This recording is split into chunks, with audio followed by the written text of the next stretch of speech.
tanto ver triunfar as nulidades,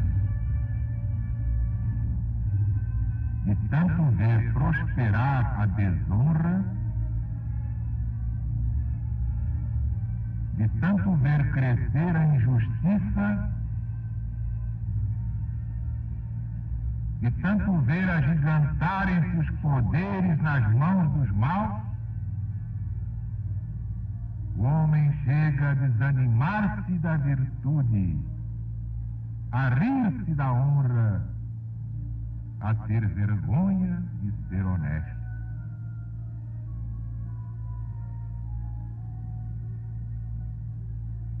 E realmente é isso. Porque só vencem no mundo aqueles que fazem o jogo de Satanás, o anfitrião do planeta, até o fim deste ciclo. Os que preferem as vitórias fáceis, gostam dos títulos e das medalhas, e compram as honrarias para alisarem a sua própria vaidade, o seu incurável narcisismo.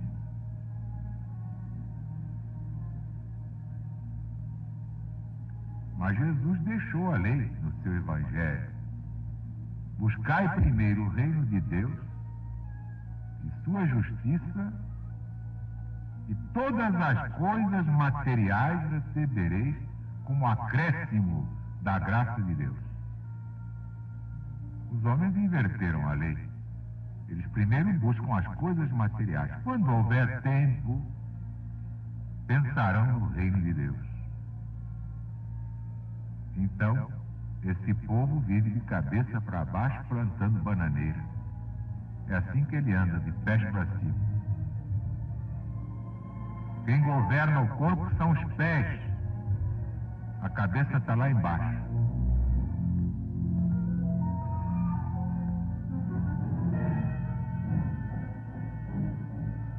É um espetáculo que não se circunscreve a esta ou aquela nação. Isso é no mundo inteiro.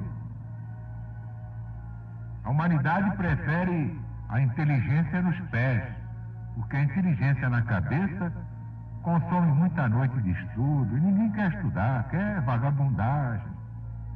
Todo mundo quer rosetar, farrear. Evangelho? Deus me livre, não me fale nisso. Apocalipse, para quê? Negócio é viver a hora que passa. É o prazer da carne, porque tudo morre. É arranjar pistolão, é a gente se agachar, beijar o tapete do chefão.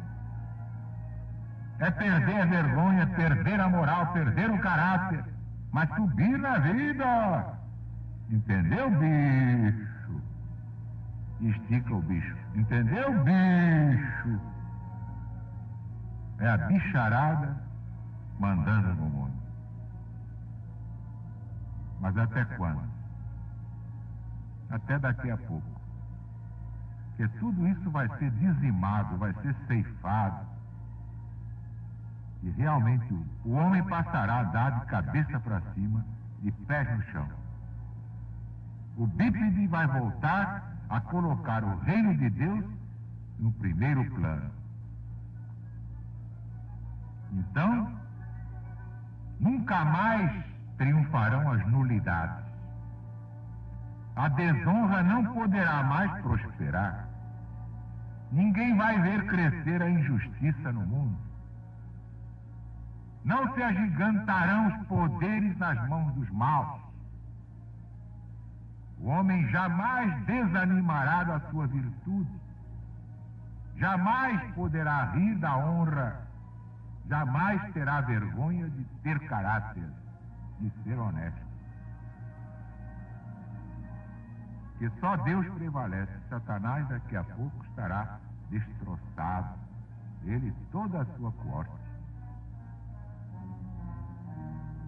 Vamos, portanto, ao trecho de hoje do livro que nos traz toda essa verdade.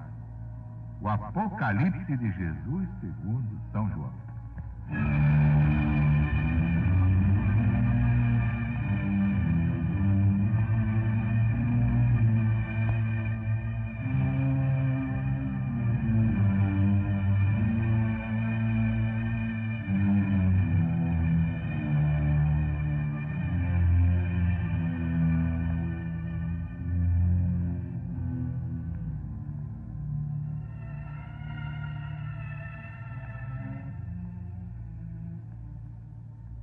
Então veio um dos 7 anjos, que tinha os 7 cálices, e falou comigo, dizendo: vem cá, eu te mostrarei a condenação da grande prostituta que está sentada sobre as grandes águas. Com ela se corromperam os reis da terra. Ela tem embebedado os habitantes da terra com o vinho da sua prostituição.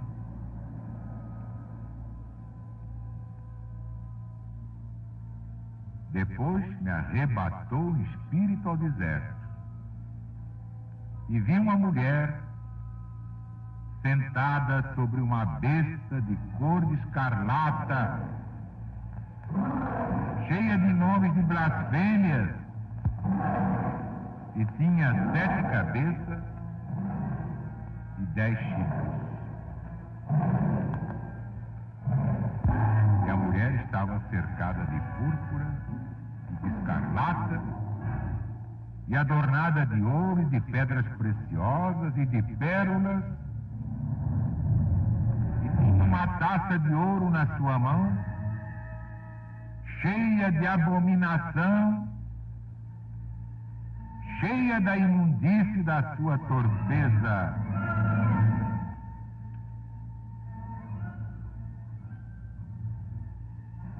Estava escrito na sua testa este nome: Mistério, a grande Babilônia, a mãe das devassidões, das abominações do mundo.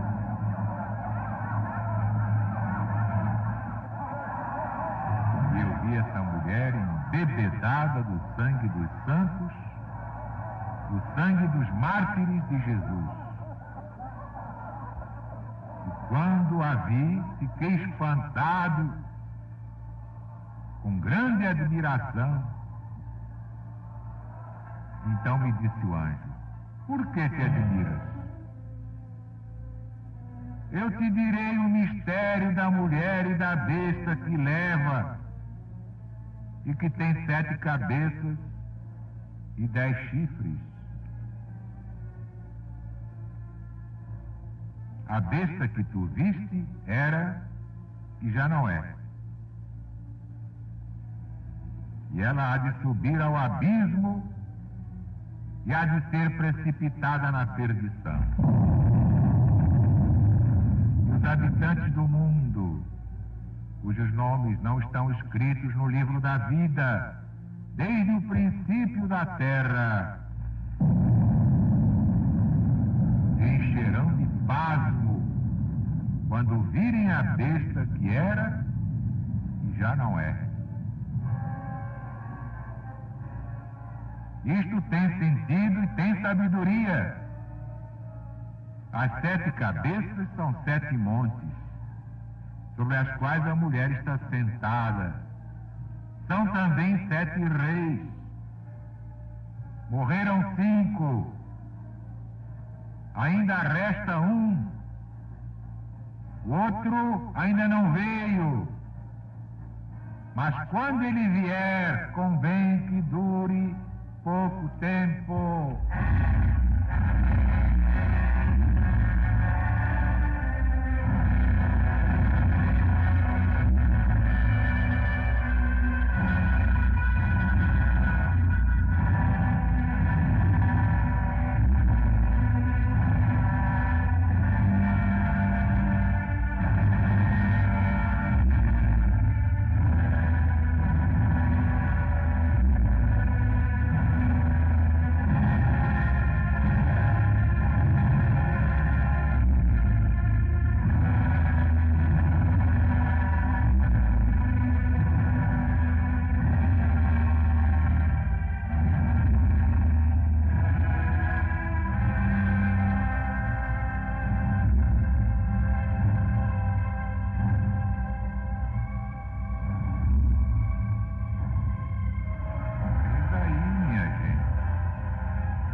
Este é o Apocalipse de Jesus, segundo São João. Vem aí a condenação da grande prostituta. Quem é essa prostituta? É Roma. E na primeira volta cíclica, é esse Império Romano arrasado por Alarico.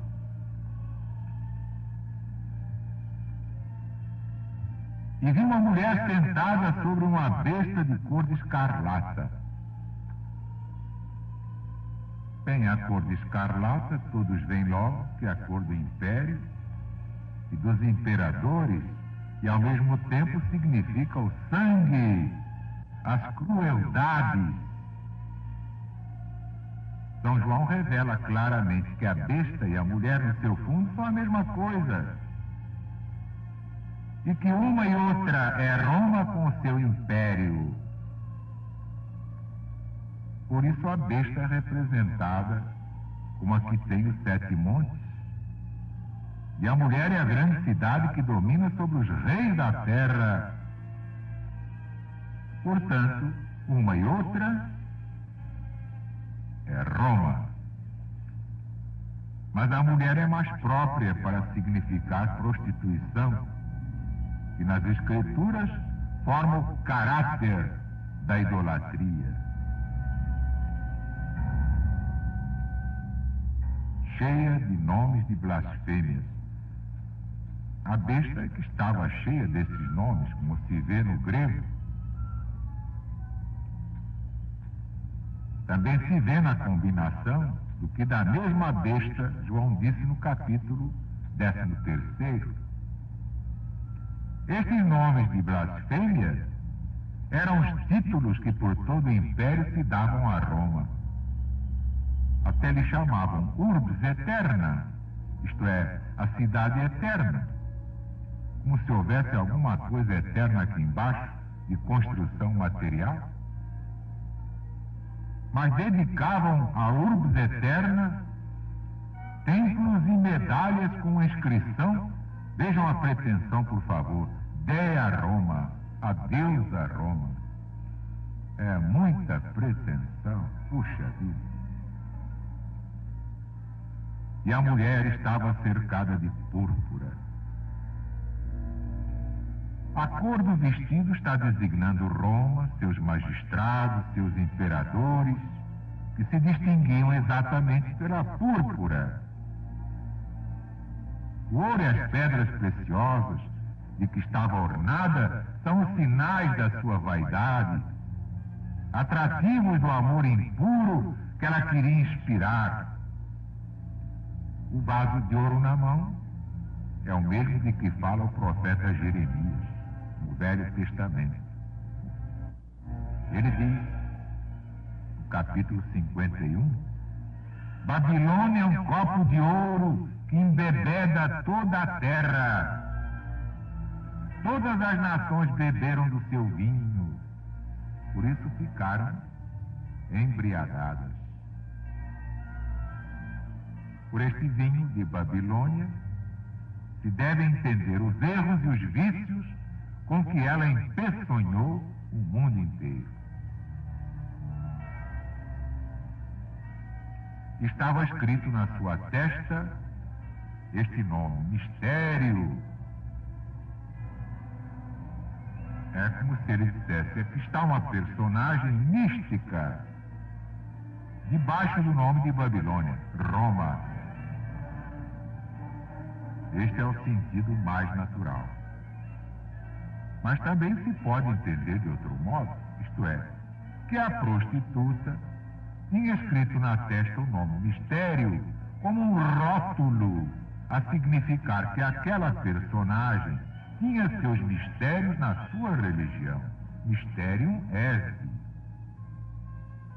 E sobre eles estava a sua denominação fundada, porque Roma, desde seu nascimento, estava consagrada a Marte. Então eles diziam lá que isto era o que a fazia vitoriosa. Sabe lá o que é a procissão de Marte? E essa mesma Roma tinha em alta veneração os livros chamados sibilinos, os livros misteriosos, os livros secretos. No fundo era tudo magia negra. Era aquele paganismo supersticioso que acreditava que Roma era invencível pelos séculos dos séculos.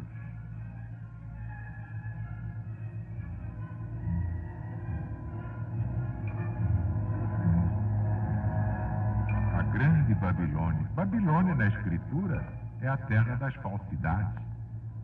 É um monte infestado que corrompe o mundo. É o mesmo profeta Jeremias, no seu capítulo 51.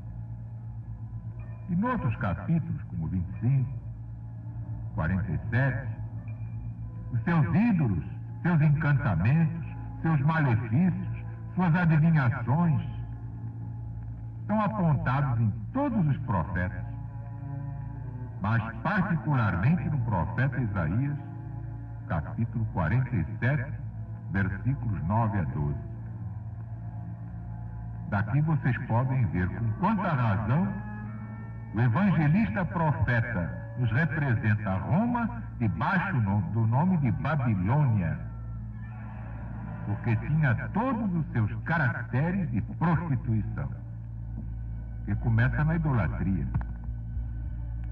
Era e já não é. Por quê? Porque a besta, isto é, Roma, com a sua idolatria, enquanto tinha 7 cabeças, isto é, os 7 imperadores gentios, era, isto é, subsistia. Era porque subsistia. E essa mesma besta que era, já não é, pela razão que se aponta no versículo 10. Já vamos ver. 7 cabeças são 7 montes. Ora, todos sabem que Roma é a única cidade no mundo fundada sobre 7 montes. Primeiro, Capitolino. Segundo, Palatino. Terceiro, Aventino. Quarto é o Célio. Quinto, é o Esquilino. Sexto é o Quirinal.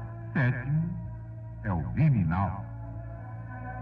O que é preciso mais para identificar a prostituta?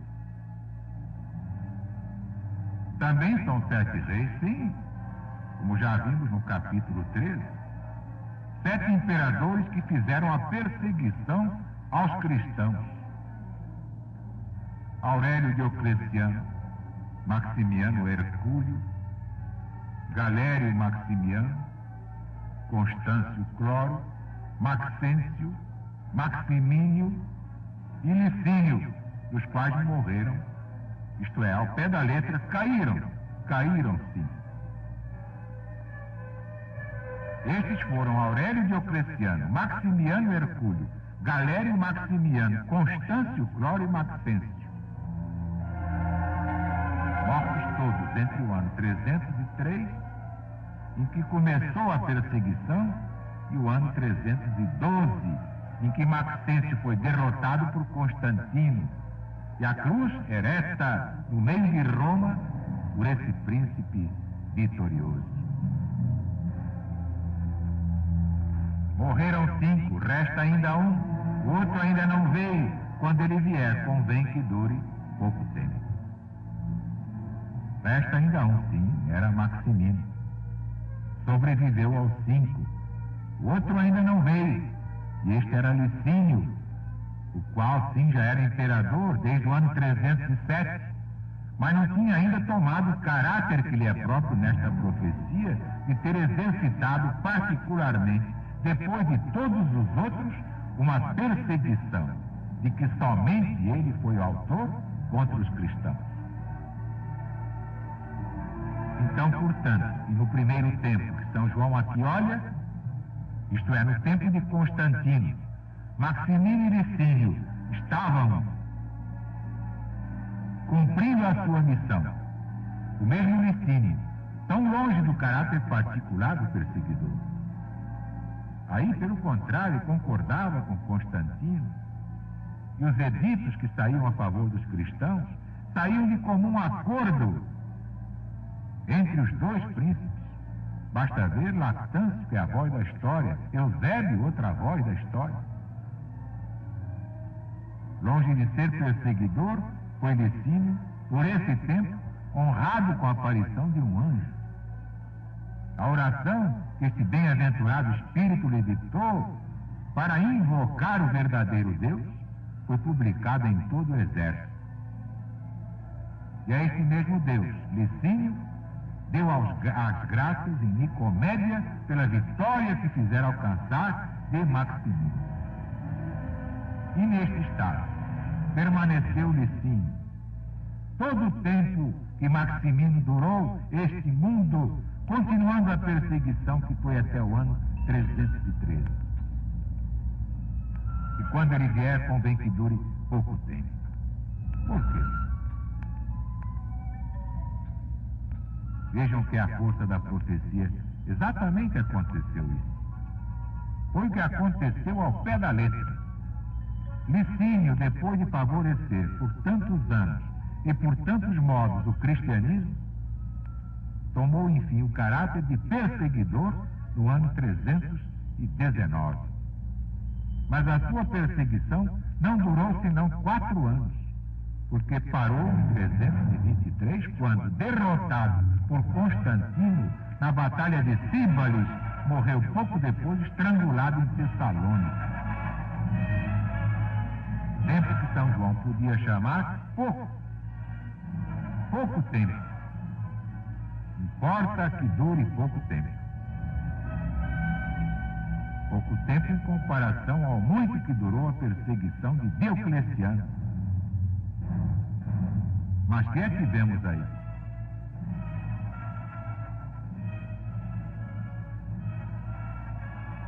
Já na primeira volta cíclica, a justiça de Deus derrubou os tiranos. Mas depois os perseguidos passaram a perseguidores. Aliás, toda religião tem seus Neros, seus Calígulas, seus Dioclecianos, seus Domicianos. Todos os credos religiosos têm as suas eminências pardas. Mas todos serão destruídos. Quem não estiver com Deus na pureza do Cristo, já está com seus dias contados. Brevemente, ninguém mais terá vergonha de ser honesto. O Barbosa vai reformular a sua sentença. O homem terá ânimo com a sua virtude. Se orgulhará no bom sentido da sua honradez. Jamais se envergonhará de ser honesto.